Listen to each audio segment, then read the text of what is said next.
আমাকে আঘাত দেই নাই, আমি কান্দি। ইয়া রাসূলুল্লাহ, ওগো নবীজি, আপনি বলছেন ওগো নবীজি কবর নাকি আখিরাতের প্রথম মঞ্জিল, কবর নাকি চাপ দিবি, এক সাইডের হাড্ডি আরেক সাইডে ঢুকে যাবে। ওই কবরে আপনি নবী পর্যন্ত যাইবেন না।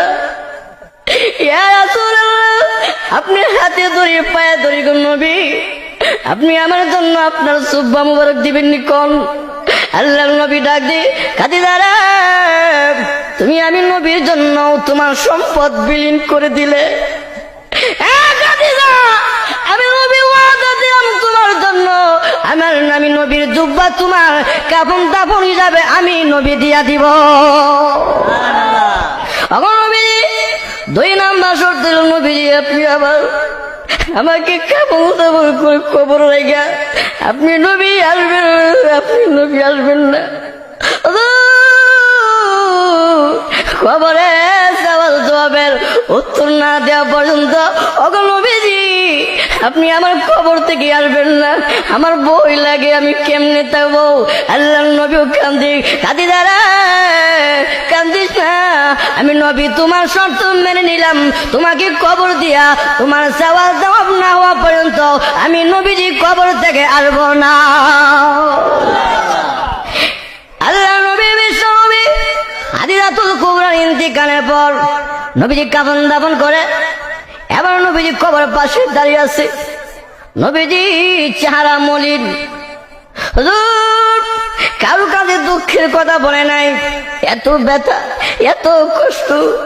জিবরাইল বিশ্ব নবীর কাছে আসলো, এখন নবীজি আপনি কেন চেহারা মলিন, মনে কোনো ব্যথা আছে? জিবরাইল, আমি নবী কাঁদি, আমার নিজের জন্য কান্দি না।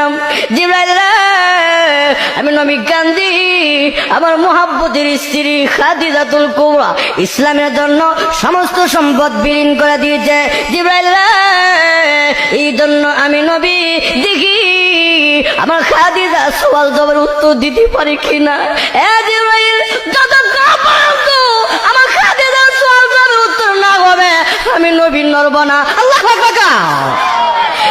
জিবরাইল আলাইহিস সালাম এবার জবাব দেয়, ইয়া রাসূলুল্লাহ, ইয়া হাবিবাল্লাহ, আল্লাহ নবী গো আপনি কাঁদবেন না, আপনি মন ক্ষুণ্ণ হবেন না, চলে যান। হ্যাঁ নবী, মহান আল্লাহ, আপনি নবীর উসিলা করে গো এই খাদিজাতুল কুবরার সওয়াল জবাবের উত্তর আমার আল্লাহর জিম্মাদারিতে আদায় হয়ে গেছে।